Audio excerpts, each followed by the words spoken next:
槟榔叶系个位于马来西亚西北部的西岛，也系英国最早来到马来半岛出名开发的都市，丰富有多元的种族特色、小食，然后体型体貌，相当于岛观光客。不过也有各国风情的结合，使空令呢岛唔错唔低的 OB。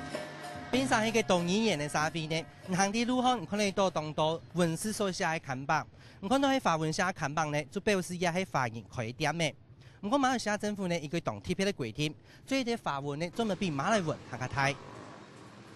用发钱拆退落限定其他语言的出现，但将看板广告的政策，就看得出泰马政府对待其他种族的态度。就算全马的法言占明26%咁多，啲泰马也竟然大热先唔团结。不过还系为本人看目留当道的限制。你今仔成立公司，你要申请你的制造，你要申请你的土地优惠，你要申请贷款，你应该有30%的马来人参加。今仔你冇30%的突重啊，也就讲你就不符合你的新经济政策的规定啦。所讲的新经济政策，系泰马政府自1969年5月34日破裂冲突过后所制定的，特别强调提高马来人的经济地位，同时限制唔系马来人的经济发展，甚至系做公务人业也系靠大学协同沙都变作清泰编班。因为唐人即系我哋华人，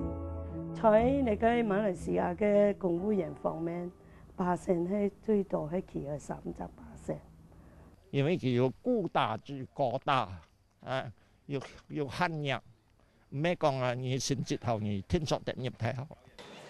各種樣式的種族限制，就像封閉晒樣嘅，將真正嘅都市met到擁層噴貼，因係茫茫。不過經營元素可以來填刻開嘅。3月初8的國會大選，反對呈現名列，贏得芒色議會勝利。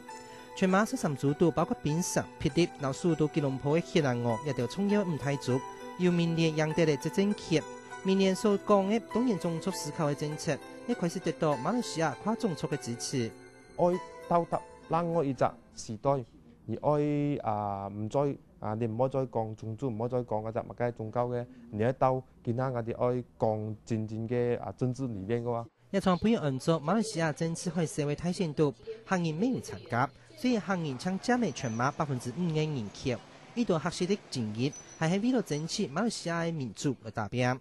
就是為了也希望翻身。客家人就比較注重那種，比較認為通過政治手段，激進的政治手段可以改變我們的、改善我們的生活、改變我們的命運，就是有這種看法。就像台灣是行過嘅民主之路，馬來西亞從親民到獨立，從種族政策到民主政策。我係活活潑潑健全的路，那樣時將行嘅平率，行嘅天貼，就看當然準確，馬個世界做得本太宗接受，一爭入種族平等嘅意義。客家新聞馮蔭山、陳卷面，馬來西亞採訪報道。